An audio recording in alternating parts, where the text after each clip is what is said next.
Hello guys, Ben here. Today I have top 10 NBA players after the 2020-2021 NBA season. So yeah, let's get going. At number 10, I have Damian Lillard, and I have him at number 10 over the list over Anthony Davis because Anthony Davis, I have him at number 11, by the way. I have Damian Lillard over Anthony Davis because Anthony Davis wasn't, he was injured for most of the season, so it's kind of hard to get put him over Damian Lillard when Damian Lillard had an amazing season and an amazing playoffs performance. Like he scored 55 points one game, and he had like 13 threes, and like they still lost. Like Damian Lillard, even though they got out in the second round, I believe. First round, even though they got out in the first round, I still have him as the 10th best player in the league. So yeah, at number 10, I have Damian Lillard. At number 9, I have Joel Embiid, and he would be higher. He probably could be top 5 if the Philadelphia 76ers could make it to the finals or make it to the Eastern Conference Finals, because I think they haven't ever, like Joel Embiid. He seems like he can never get to the Eastern Conference Finals or further than that. So yeah, he is the leader of the Philadelphia 76ers, and he just re-signed his contract. He is a really good player. He does average really good stats. And yeah, I have my number 9. At number 8, I have Nikola Jokic. I have him ahead of Joel Embiid because he won the MVP, and he got out in the same round as Joel Embiid did, I believe. Wait, no, he got out a round earlier, I think. Yeah, he got out. Joel Embiid got to the semifinals conference. Nikola Jokic got out in the second round. Joel Embiid got out. No, I think they got out at the same round. Yeah, they did actually. So yeah, Nikola Jokic I have better than Joel Embiid, but mainly because he has more of a ball distributing. He has that playmaking over Joel Embiid. Joel Embiid has defense over Nikola Jokic, but I think Nikola Jokic is just really good on offense. That it doesn't really matter how much better Joel Embiid's defense is than Nikola Jokic. So yeah, I have Nikola Jokic at number 8. At number 7, I have James Harden, and he could be a top 5, but it's very interesting how he has changed he's kind of changed his game. He's more of a playmaker now.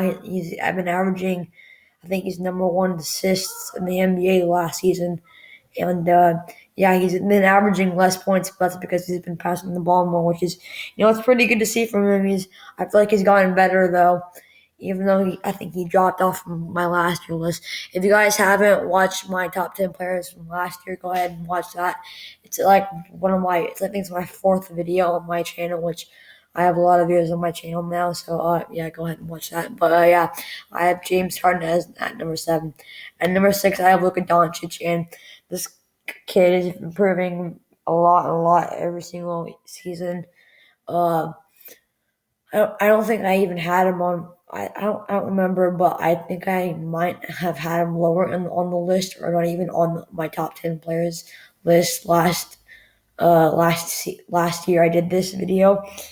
But yeah, I have Luka Doncic at 6. I think he's improved quite a bit, and he is a pretty good player. And you could see Luka Doncic being the best player in the league pretty soon after LeBron James and all those players in his era retire. So yeah, moving on to number 5, I have LeBron James, and LeBron's getting up there in age, and I believe he's 38 now.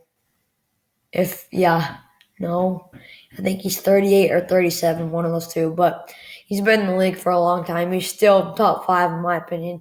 He's a pretty good player, really good offense, really good defense. So he did get out in the second round, which is kind of a disappointment for for him, because he wants to win a championship to pass Jordan.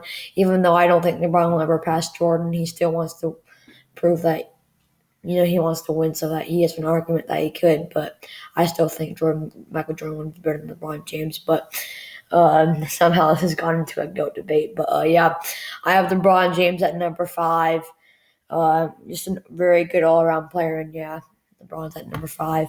At number 4, I have Kawhi Leonard, and he's made a huge jump. Last year, I mentioned him as my 11th player, and now he's all the way at number 4. I really feel like I disrespected Kawhi Leonard in that I had to realize that he's a really good scorer and he's really good on defense. And if Kawhi Leonard wasn't if he's such a good player, he makes every series, if he's on that team and you're up 2-0, you still have to play very hard because, in a playoffs, for instance, if you're up 2-0 against this team, you still have to play very hard because Kawhi Leonard can come back from 2-0.